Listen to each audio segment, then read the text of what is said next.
I'm Josie. I love color, process, and material, and I happen to love making these little things that I call Petri. You can check out my Instagram if you want to see like the whole history of the Petri, and you can also check out my YouTube for other Petri videos. Here's a quick supplies list for what you're gonna need when you wanna make your Petri. You're gonna need resin. I like art resin. You're gonna need silicone molds, a bowl to mix up your resin, and I like to use a silicone spatula to stir it. I also like a pitcher because it's easier to pour, a torch, a propane torch to get the bubbles out.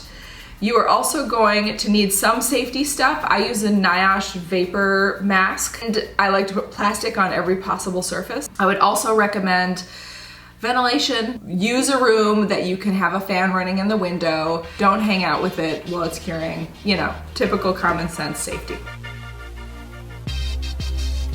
There is one kind of ink that works. It's a miracle. Jacquard Pinata white. Friends, I wish this wasn't the only white that worked, but it is. I have used literally every alcohol ink white I could find on the market. And you know what?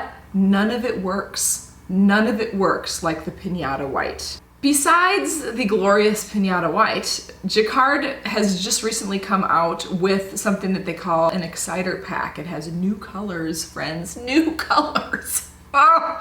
And the colors are really great. They sent me some to test them out. We have a beautiful teal. There is something called blue violet.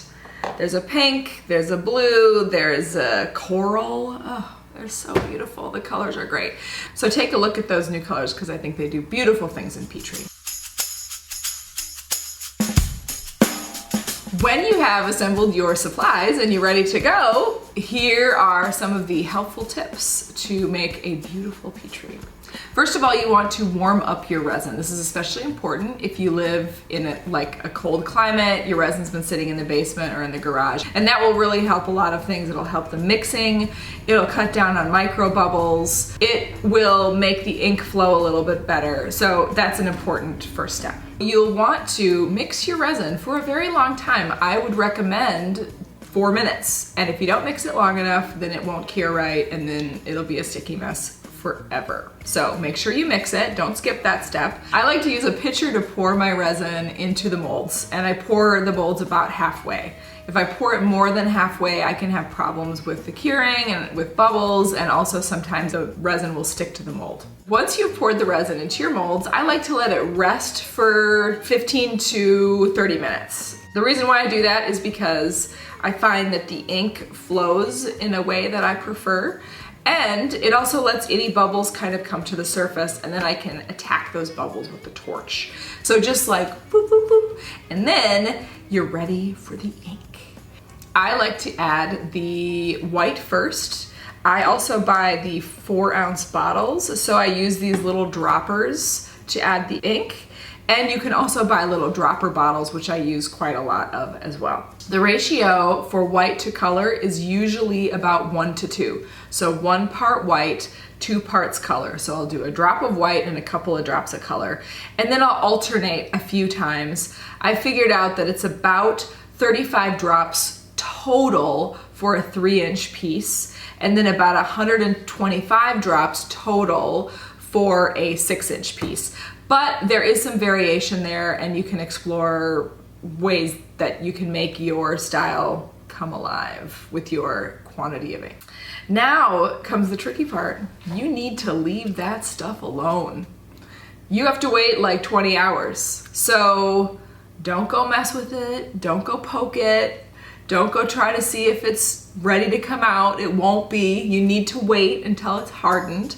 And then 20 hours later, it'll be like Christmas morning, and you get to see what fantastical creations you have made.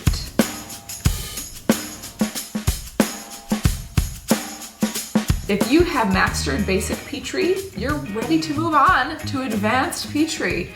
There are a lot of different cool ways that you can use Petri. I've seen people make jewelry and plugs, you know, for like the ears. I've seen people make clocks and crazy shaped wall hangings. It's amazing what you can do with this technique and resin, especially if you have any knowledge on how to build a mold. So, you know, for sure, my recommendation is always to just go crazy and dream big and try all the things. Thanks for watching. Hope you learned something. Please let me know what you have made. And if you want to see more of what I do, you can check me out on Instagram or Facebook or my website.